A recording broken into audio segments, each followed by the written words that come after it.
Good morning. Welcome to God's house on this beautiful Lord's Day today. And I'm Herb Outlaut, one of the elders here. And for you who are with us in person and online, I welcome you on behalf of our Pastor Jim Mitchell in our session to come and worship our God today. We'd like to take a few minutes to make announcements. The youth group is meeting tonight at 5:30. Women's Bible study will not meet on Tuesday morning this week, but will meet in the evening and resume their regular schedule next week.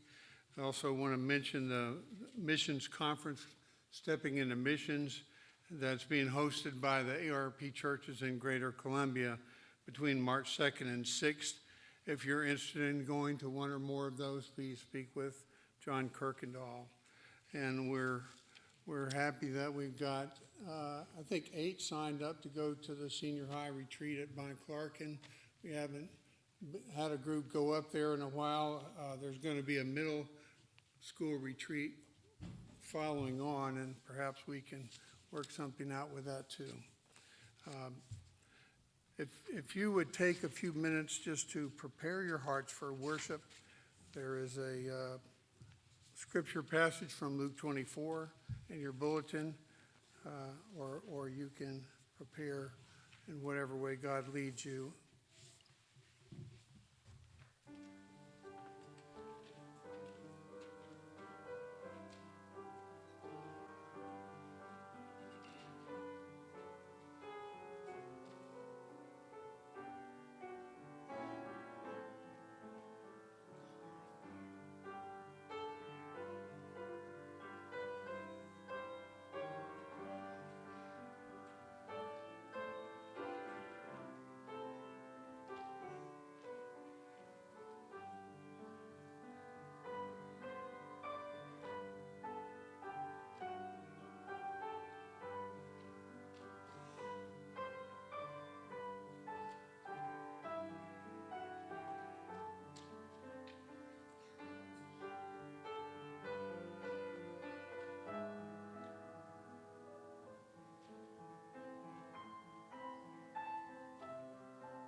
Our call to worship this morning is taken from Psalm 46. If you would like to read along in your bulletin or in your copy of God's Word. The title in my copy of God's Word here is God is Our Fortress.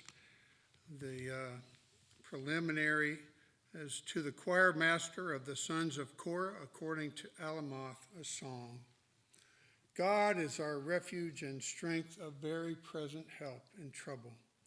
Therefore we will not fear, though the earth gives way, though the mountains be moved into the heart of the sea, though its waters roar and foam, though the mountains tremble at its swelling. Selah. There is a river whose streams make glad the city of God, the holy habitation of the Most High. God is in the midst of her, she shall not be moved. God will help her when morning dawns. The nations rage, the kingdoms totter, he utters his voice, the earth melts. The Lord of hosts is with us, the God of Jacob is our fortress. Selah. Come, behold the works of the Lord, how he has brought desolations on the earth. He makes wars cease to the ends of the earth. He breaks the bow and shatters the spear. He burns the chariots with fire. Be still and know that I am God. I will be exalted among the nations. I will be exalted in the earth. The Lord of hosts is with us. The God of Jacob is our fortress. Selah. Well, God is in his heavens, and he does whatever he pleases. It is our responsibility as his creatures to give him the worship that he is due. So we will attempt to exalt him and begin using Trinity hymnal number 296, All Hail the Power of Jesus' Name, If you would stand and let's sing.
Let us pray.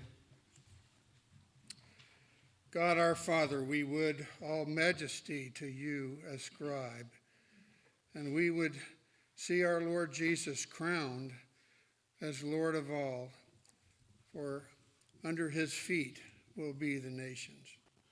And Lord, you rule over all this universe. We look forward to the time when all will submit and all will bow before the Lord Jesus Christ and call him as Lord. Father, be with us today by your Spirit. Lift up our hearts that we might lift them up to you. We pray that your Spirit would enliven us, enliven our pastor, that he would make the word as real to us and apply it to our hearts. We ask this in the precious name of our Savior Jesus Christ, who taught his disciples to pray, saying, Our Father, who art in heaven, hallowed be thy name. Thy kingdom come, thy will be done, on earth as it is in heaven. Give us this day our daily bread, and forgive us our debts, as we forgive our debtors. And lead us not into temptation, but deliver us from evil. For thine is the kingdom, and the power, and the glory forever. Amen. Please be seated.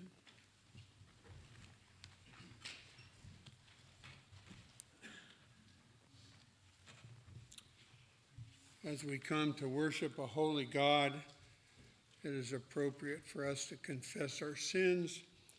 And we have a confession of sin in the bulletin. It's taken from Psalm 51. Let's read it together. Have mercy on me, O God, according to your steadfast love, according to your abundant mercy, blot out my transgressions. Wash me thoroughly from my iniquity, and cleanse me from my sin. For I know my transgressions, and my sin is ever before me. Purge me with hyssop, and I shall be clean. Wash me, and I shall be whiter than snow. Let me hear joy and gladness. Let the bones that you have broken rejoice. Hide your face from my sins, and blot out all my iniquities. Create in me a clean heart, O God, and renew a right spirit within me. Cast me not away from your presence, and take not your Holy Spirit from me. Restore to me the joy of your salvation, and uphold me with a willing spirit. God hears our prayers through our intercessor, the Lord Jesus Christ. He is gracious. His loving kindness is forever. And he assures us that when we confess our sins, that he will forgive us. The assurance of pardon today is from 1 Peter 2, verses 22 to 25 in your bulletin. He committed no sin, neither was deceit found in his mouth. When he was reviled, he did not revile in return. When he suffered, he did not threaten, but continued entrusting himself to him who judges justly. He himself bore our sins in his body on the tree, that we might die to sin and live to righteousness. By his wounds you have been healed, for you were straying like sheep, but have now returned to the shepherd and overseer of your souls. Now please stand and let's read our confession of faith, taken from the Heidelberg Catechism, question 70. And I'll ask the question and we will read the response together. What does it mean to be washed with Christ's blood and spirit? To be washed with Christ's blood means that God, by grace, has forgiven our sins because of Christ's blood poured out for us in his sacrifice on the cross. To be washed with Christ's Spirit means that the Holy Spirit has renewed and sanctified us to be members of Christ, so that more and more we become dead to sin and live holy and blameless lives. Please be seated. Will the children come forward for the children's sermon by Elder Joel Reed?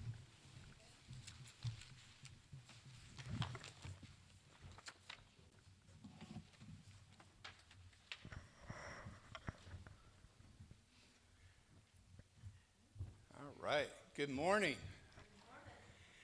So, in the scripture reading today, you're going to hear a big word, repent.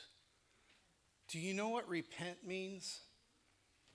I know, it's kind of a tough one, because sometimes we think of repent as being saying, I'm sorry, and moving on. But repentance means saying you're sorry, but turning away from it so that you don't do it again. Now, to give you an example, I'm going to put my father-in-law, Mr. VP, on the spot, because when he was a kid, he one time called somebody a fool. And his mother was not very happy with him for calling that person a fool.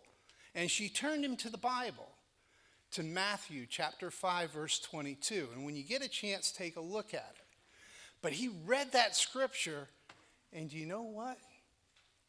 He to this day, has not called anybody a fool.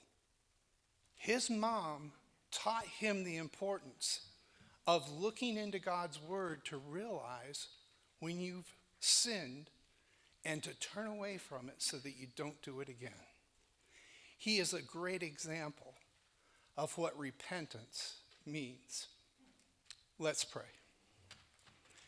Dear Heavenly Father, we thank you that you loved us enough that when we do sin, you give us the ability to repent with your help, to turn away from those things that displease you.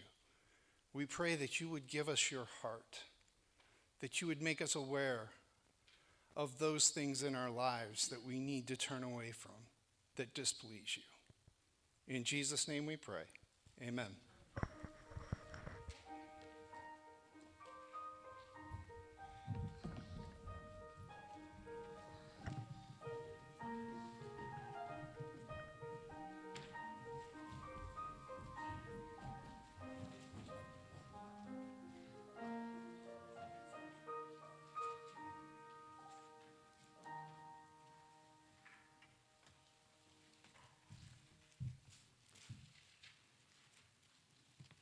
Our scripture reading this morning is taken from Acts chapter 3, verses 11 to 26.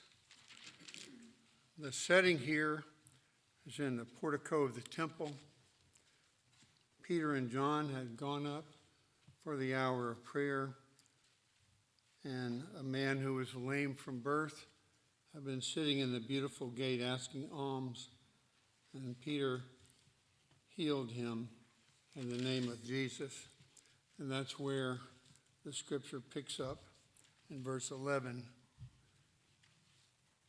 While he clung to Peter and John, all the people ran together to them in the portico called Solomon's, astounded. And when Peter saw it, he addressed the people. Men of Israel, why do you wonder at this? Or why do you stare at us as though by our own power or piety we have made him walk?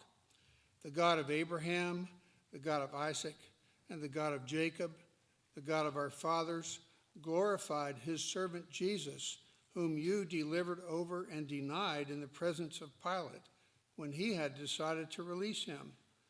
But you denied the holy and righteous one and asked for a murderer to be granted to you.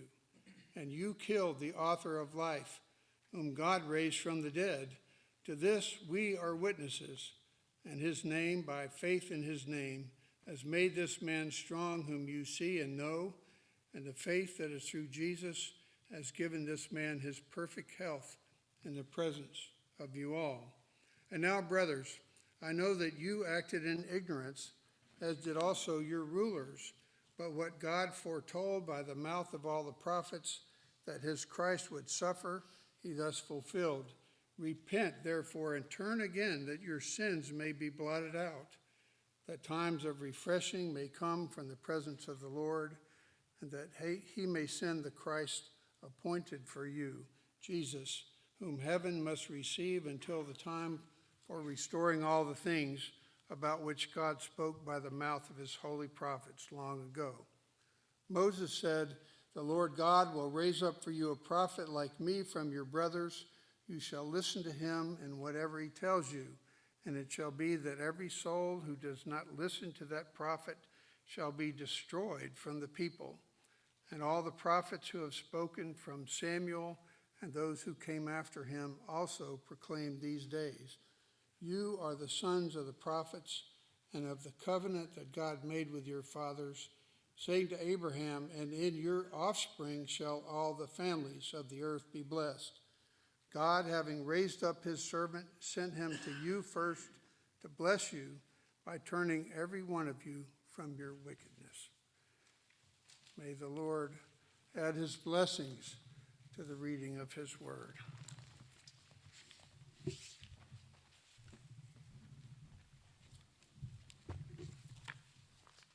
And let us bow before the Lord once again in prayer. O Lord, our Lord, How majestic is your name in all the earth. This world is yours. It is the work of your hands. And if we do not praise you, the rocks would cry out. For all things have been created for your glory. You are the one who needs nothing. You exist in and of yourself, and you will be glorified, O God. But you have chosen in your wisdom to use means, even fallible, fallen human beings that you have redeemed by your sheer grace and mercy in the Lord Jesus Christ, washing us by his blood, atoning for our sin, giving us a righteous record that we did not earn, but that he earned on our behalf. And so we come with thanksgiving, Lord, for who you are and what you have done and what you are doing. You have adopted us and made us sons and daughters. You are sanctifying your church. You are building your church, even as we hear your word today. We pray that it would be applied to our hearts, that you would change us and not allow us to leave as we have entered, but become more like Christ. Make us more like the Savior. Help us to hate sin all the more. Ready us to release any habit or way of life that is displeasing to you, and calls us to joy in the things that you have called us to as your people, to love your word, to love your people, to love the lost all the more. Help us, Father, as we seek to do your will as a church. Help those you've called to be elders and deacons. Help all those who are part of ministry, on the ministry teams of this church as they are reconstituted. Lord, help us as a flock as we seek to show hospitality to our neighbors, as we seek to love them. Give us wisdom, give us meekness and humility as we share the gospel. Let us cause no unnecessary offense, but also let us speak the truth. And we know that the truth of Christ divides. We know that we will be persecuted for his sake, and yet give us boldness, protect us from the evil one, even if that would mean that we would suffer here in this life. But we do pray that you would sustain us, give us perseverance to the end. Give us revival in our own hearts, in our own midst, in this place, in Summerville.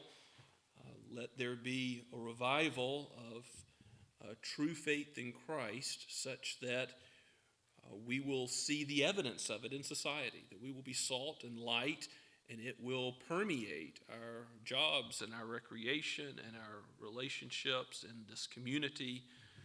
Father, we pray that you would bless the youth of this church, even as we know that they are the church today, and they will be the church bearing the light of the gospel tomorrow.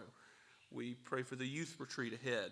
Bring the power of your word through the speaker, Evan English. We pray for those who will be attending, those who will be advising the children, as the teens as well. We pray for the children going to the middle school retreat also, and Lord, make a way for that to be possible. Thank you, Father, for how you have given the opportunity for so many in their teenage years to study your word. And we pray for the Sunday school classes as they go forward, not only for children but adults as well. As we study your word in the week in Bible studies, Lord, let your word be effective and do what you have promised with it. Change us and use it to sanctify us.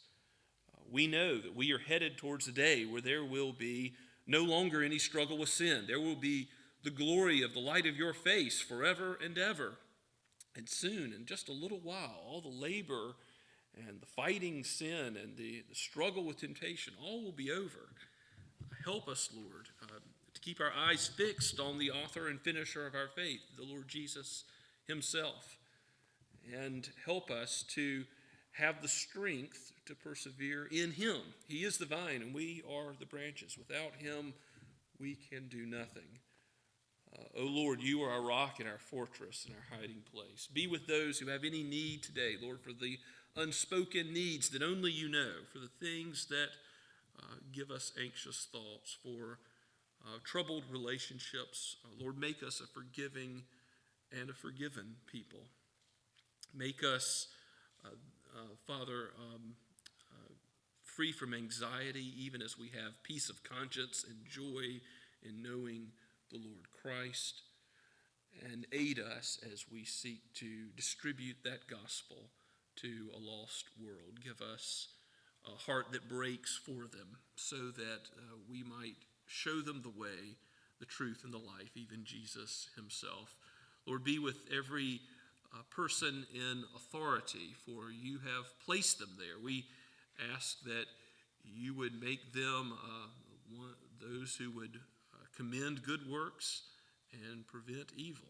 We pray for presidents and prime ministers. We think of the world over and all the injustice that still reigns, and yet thank you, Father, for the order that does exist. And we know that perfect order is coming soon. Soon every sin will be corrected. There will be nothing, no injustice left uncorrected in the new heavens and the new earth. And we take great comfort in that, in the justice of Christ's future judgment. And even as we consider that future, we ask that more and more you might bring about here in this world what is pleasing to you. Lord, we long to see the unborn protected. We long to see human lives made in your image, regardless of location or age, even if those lives are small and but a few cells. We long to see them honored as your word calls us to. Indeed, as all rationality and science and sense calls us to. Let this be true in our own day and age, that we would see it before much more time has passed. Lord, we mourn the loss of life, the injustice that has gone on, and we cry out, how long, O Lord? And knowing that you are a God who does good, and you are a God who does not delight in evil.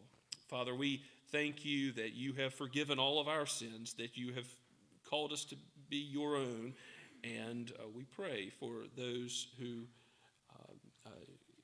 have even persecuted your church, those who have afflicted your people. We think of those on the mission field the world over, and in many places your servants are treated with more contempt than here. We thank you for the freedom we have to worship openly, and know that in many places it is not so. But even those who persecute your church, Lord, we pray that you would turn them, cause them to repent, and draw them to yourself. Even those who would hunt down Christians in gatherings which are underground in places like China, that you would give them the Holy Spirit, the new birth, redeem their souls as your grace alone can do. Lord, if there are any who have not yet trusted in Christ, who are hearing this message today from your word, whether here or online, we pray, Father, that you would use your word, if not to sanctify your people, including that, but also convert the lost. We pray that you would draw to Jesus for the first time those who are still living for themselves, for they have not yet trusted in the one mediator between God and man, the Lord Jesus Christ, alone for salvation. Draw them to yourself, for we pray all this in his holy name. Amen. As we continue to worship this morning, let us sing together In Christ Alone, Blue Book number 7.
Let's pray. Father, Son, and Holy Spirit, you are good, and you have shown your goodness and love to us chiefly in giving us Christ, your only beloved Son, that he would lay down his life for his sheep, to call sinners his friends. What mercy outpoured, what grace bestowed. Help us to live as you have called us, lives of thanksgiving, lives of praise, lives of sacrifice, even sacrificial love to others, given all that Christ has given to us by sacrificing his own lifeblood. We thank you, Father, for this opportunity to give you tithes and offerings. We thank you, Lord, for the gifts and talents you have bestowed on us from on high. Aid us to use them for your glory. We ask in Jesus' name, amen.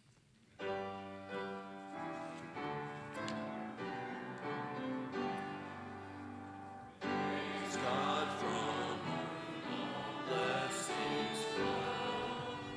Praise him, all creatures here below. Praise him above the heavenly host. Praise Father, Son, and Holy Ghost.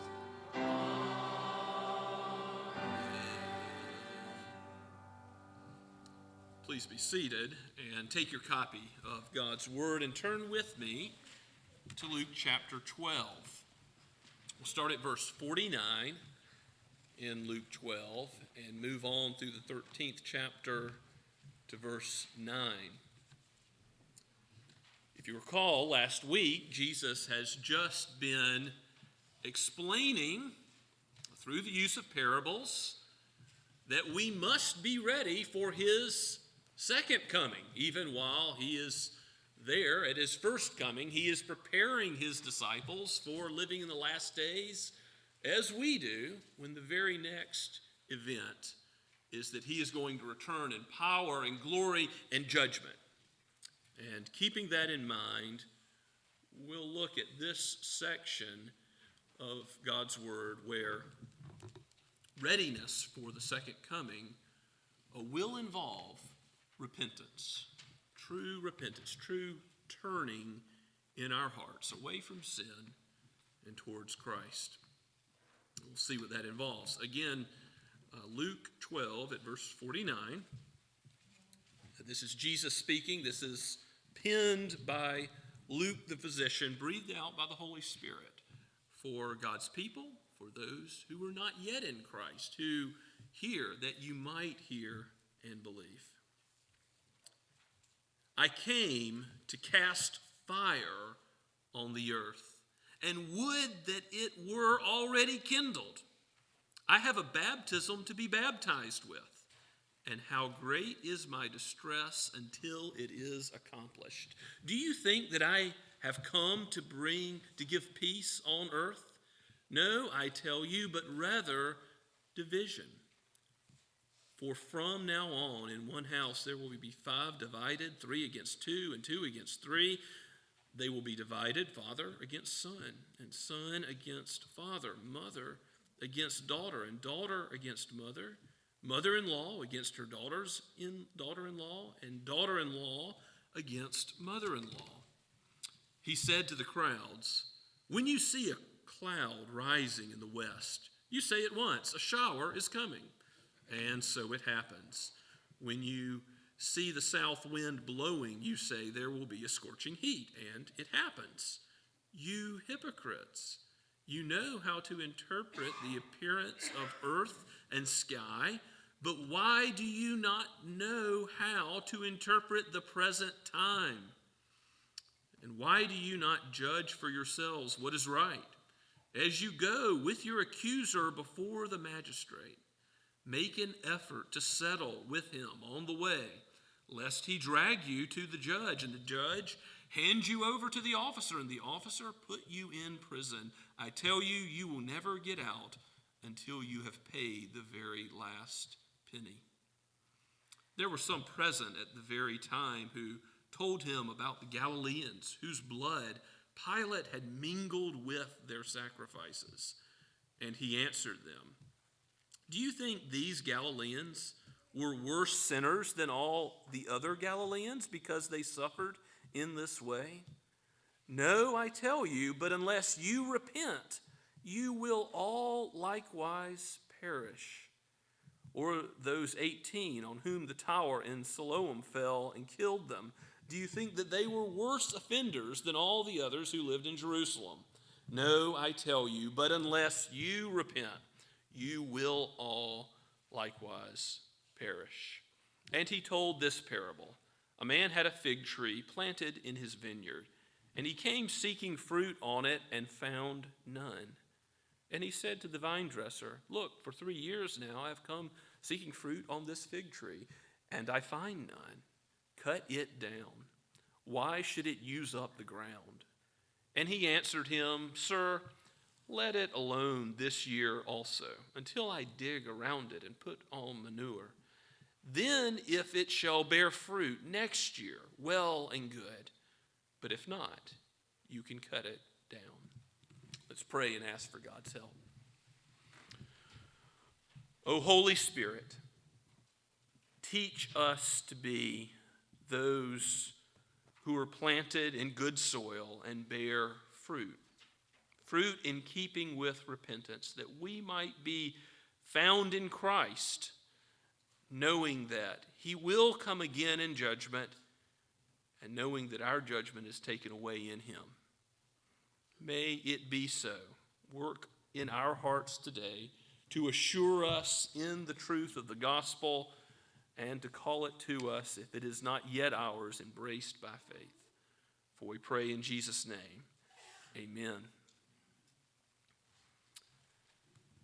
Jesus has a message of repentance to the crowds, to the Pharisees, to the scribes, but also his disciples, to whom he has been speaking about the last judgment. And he says in verse 49, if you go back to the very first verse that we read, that he actually came. One of the purposes for which Christ has become man is to cast fire on the earth. Well, you're thinking he came to seek and save the lost. There's many scriptural reasons that are given about why Christ came. But here's one reason that you might not think of. He came to cast fire on the earth. He came to judge. Now, of course, he's not thinking about his first coming, but his second. He's proclaiming ahead of time that he will be the judge of all men. And he expresses that he would desire it to already be kindled. Now, that might be a strange thought, that Jesus desires his second coming and judgment to already be here. But it's a righteous thought. It's a good desire. Even we can know that several ways. One, of course, is Jesus is the sinless one, and everything he desires is righteous, of course. But one is that another, Revelation at the very end, Revelation 22:20, we're called to say, "Come, Lord Jesus, come quickly." We're to desire his second coming. Why? At that great day, of the day of the Lord, when Christ comes in judgment, all sin will be corrected.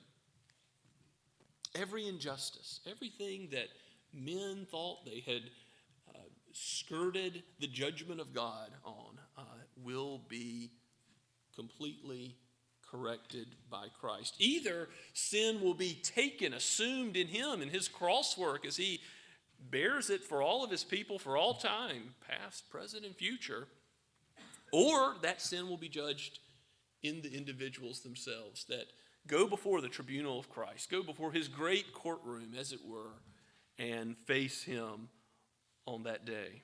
No sin of thought, word, or deed will go overlooked. Even the good we have left undone. Those things will all be discovered on that great day. So Jesus desires a righteous desire in the second coming of himself as judge. But first he points his disciples and the crowds and even his opponents to what he came to do in his first coming. Look at verse 50. I have a baptism to be baptized with. What is that baptism that Christ is looking for? Well, remember, he set his face like a flint towards Jerusalem. He's marching towards the cross. That is his mission. And because he is going to Calvary, he's going to be baptized with blood. This is not talking about his water baptism, which has already occurred back in Luke chapter 3. This is talking about his baptism by death. He is going to undergo that great act of redemption. And his distress is until it's accomplished. It's interesting. We know that obviously it weighed upon Christ to face the wrath of God for us in the Garden of Gethsemane. We know that aspect of his humanity was a part of his march to Jerusalem. But we also know that he longed for it to be done.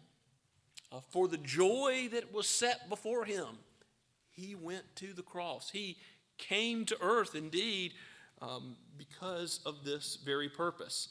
And his purpose on earth is therefore not to give peace between men and God for those whom he's reconciling. Again, we've read that earlier in Luke's gospel as the angels proclaim peace on earth to those on whom God's favor rests. But look at verse 51. Do you think that I have come to give peace on earth? And Jesus gives the answer you may not expect again. No, I tell you, I have rather come to bring division. What kind of division has Jesus come to bring? Well, he uses examples of families that will be divided in various relationships. And that is difficult. That is hard. And elsewhere, Jesus says, if anybody loves me more than father or mother, he's not worthy to be my disciple. Because Jesus is the most all-encompassing, important factor in life. To be Christ's means you will be either a believer or an unbeliever. If you understand that this world is divided into those who are his sheep and those who are goats, those who are walking in wisdom, those who are still walking in foolishness and darkness. The scriptures speak about this division in many ways, and really we're going to see in just a moment how the Pharisees and many in the crowds are missing the division that Jesus came to accomplish. But division will occur is what Jesus is saying, not that we should go out of our way to cause a stumbling block to others, that we need meekness and humility as we give a reason for the hope within us, Peter says. And we do want to present the gospel winsomely, but it's Jesus saying, I am the way, the truth, and the life. No one comes to the Father except by me. That truth divides mankind. Those who are not in Christ don't want to hear it. We naturally desire to approach God on our own terms. And Christ tells us what the terms are. He calls men to repent. And that means admitting that what we do is displeasing to God, confessing our sin, and turning away from it. And so the subject of repentance is really throughout the various sections of text we'll be looking at today. This first section about division, but also as we go forward. The second section is about weather forecasting. I don't know if you noticed that, but verses 54 through 56. Today, Doppler indicated tornadoes can be pinpointed. There's all kinds of amazing things that men can do with weather forecasting. There's still some incorrect forecasts that they give, that they're not God. They can't do it perfectly. But generally speaking, mankind can predict the future about weather to some extent. And that was true in Jesus' day. And of course, he gives a very basic illustration of that. He says, when you see a cloud rising, you say a shower is coming. Does everybody understand that illustration? I mean, even the simplest child can understand what Jesus is saying. There's a cloud, a shower's on the way, and also the south wind blowing associated in the Middle East for the heat wave that would come along with it.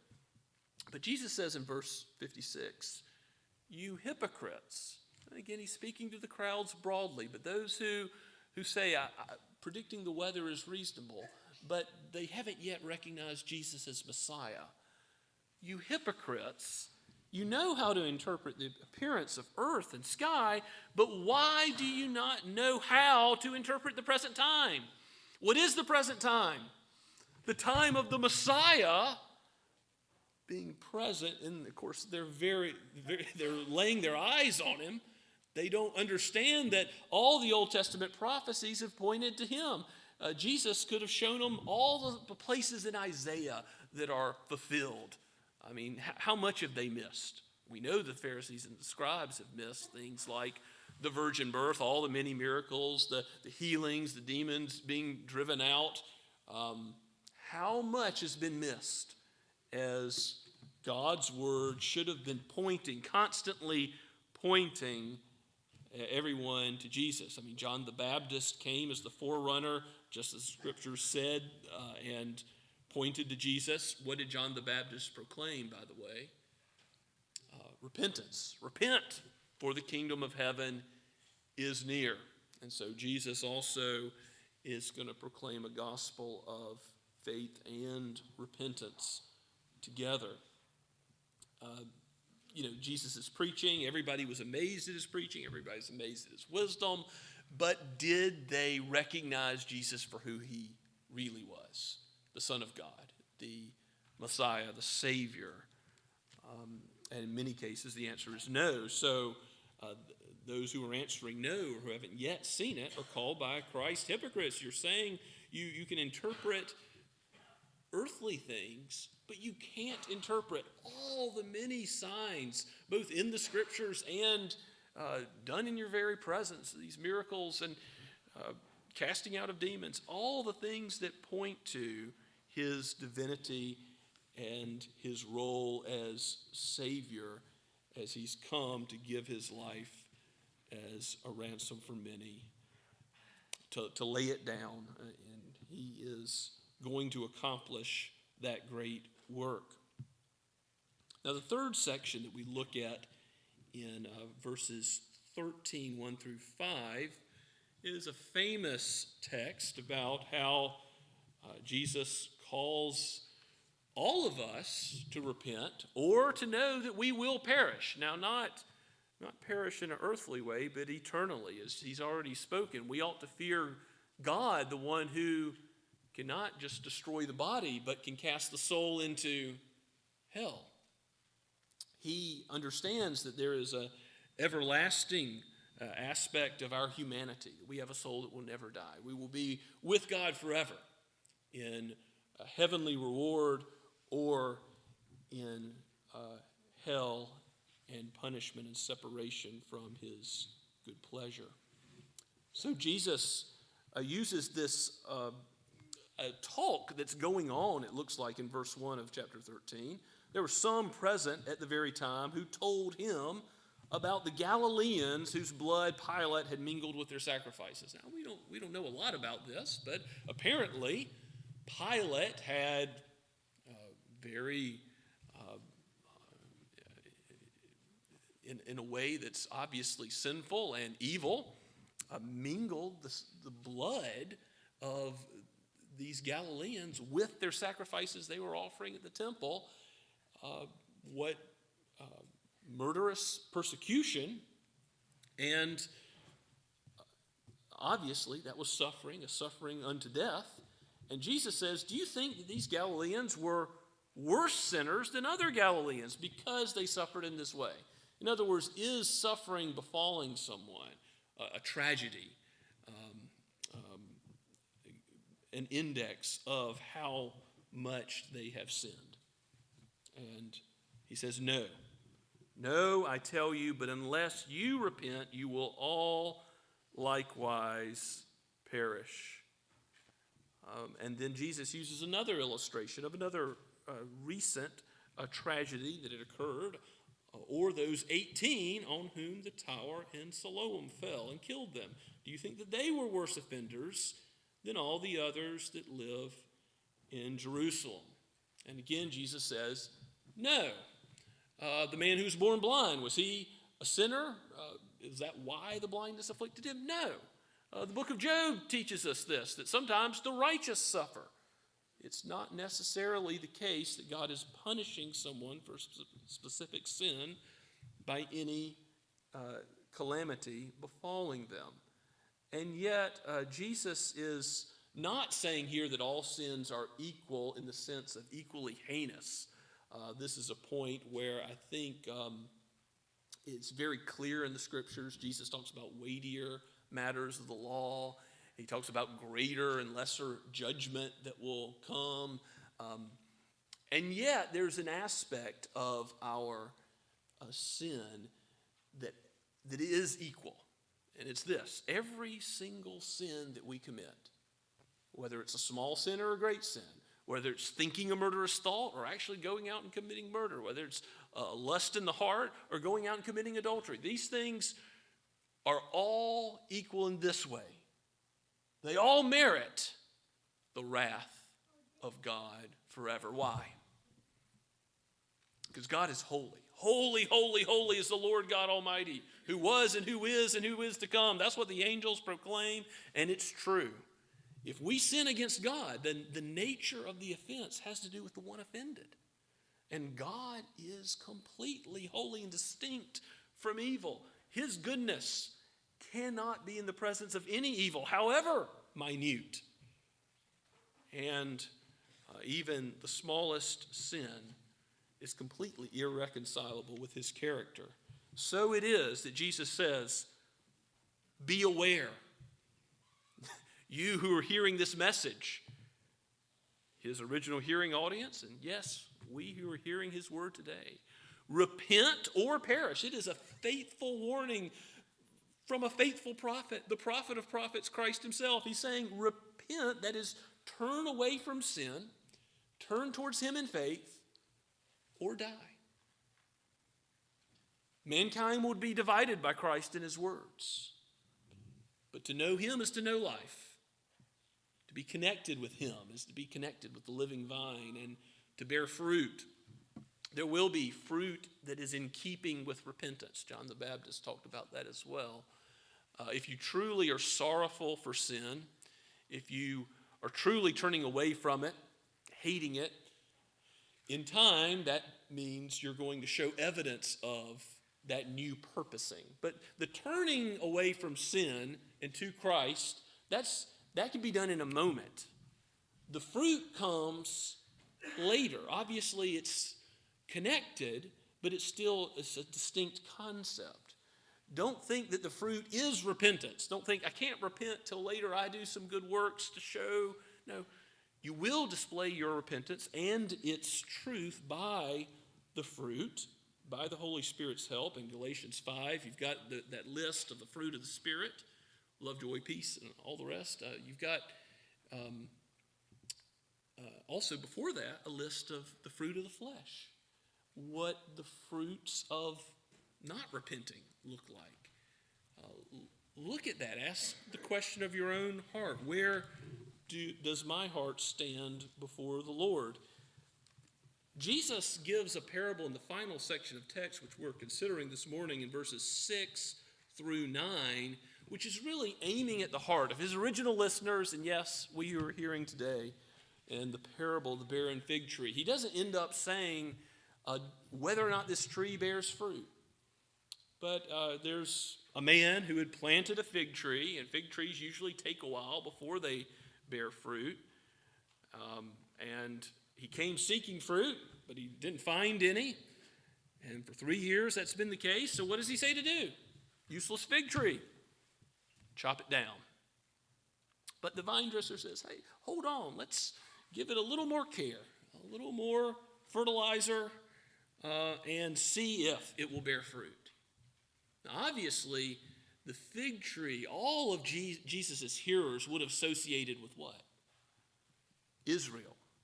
You look back in the Psalms and in Ezekiel, there's several passages which at length relate Israel to a vine God has planted and God has cared for.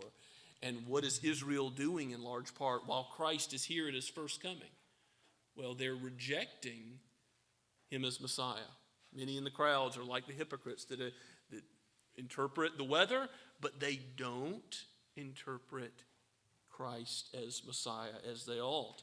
And so Jesus doesn't sort of say what the conclusion is. He doesn't say whether or not there's fruit next year. Many of his hearers might not ever bear fruit, might not ever repent, but maybe some will. And maybe some, even today, the Holy Spirit will grab a hold of and in your heart say, I haven't shown that I have repented. I haven't turned away from sin and towards Christ. But if you will do that, you can know, if you seek the Lord when he may be found, that if you repent, you will not perish. He did not come to judge, he came to give life, and that judgment will come to those who do not go to him for that eternal life. God sent his only beloved Son so that we might have eternal life in him and not perish. The judgment will only come to those who are still in their sins, who do not go to the great vine dresser and ask him to prune out remaining sin. Part of the sanctification process, as I was just speaking to the youth this morning in Sunday school, is we understand we're not righteous because of our own good deeds or bad deeds. We're righteous because the justification of Christ. We're counted according to his life and not our own. But sanctification is about changing us, bearing fruit in our own lives in accordance with God's word, pleasing him. Forsaking sin, turning to Christ means that by the Holy Spirit you will more and more die to sin and live to righteousness. What sin have you harbored in your heart? Take that sin and repent of it.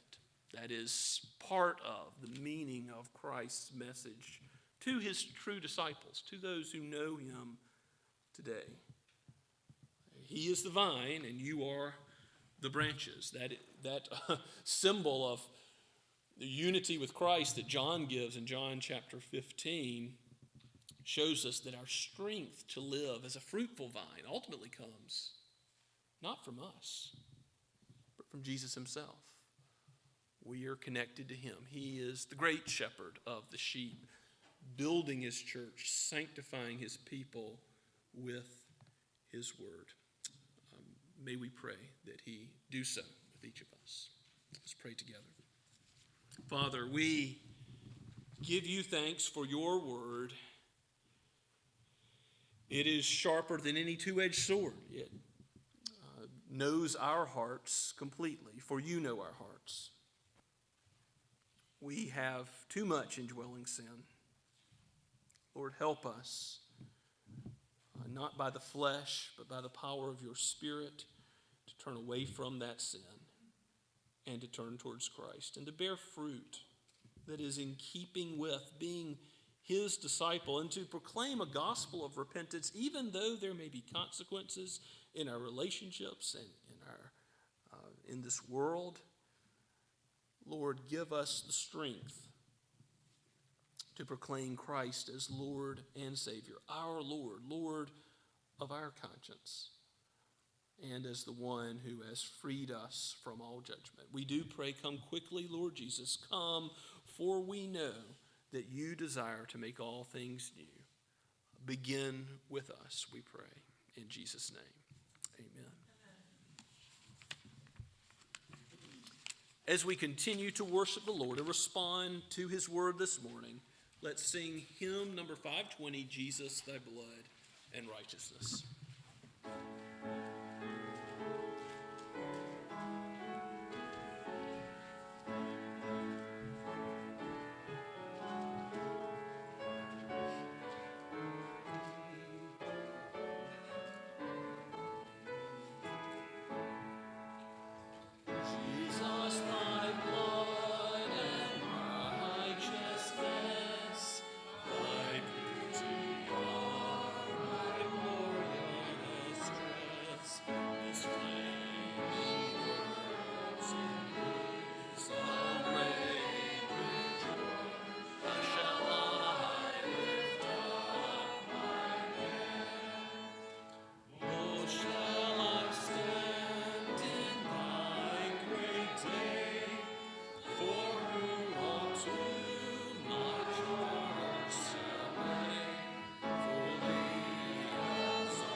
Now, people of God, go with the Lord's blessing. Now may the God of peace, who brought again from the dead our Lord Jesus, the great shepherd of the sheep, by the blood of the eternal covenant, equip you with everything good that you may do his will, working in us that which is pleasing in his sight, through Jesus Christ, to whom be glory forever and ever. Amen.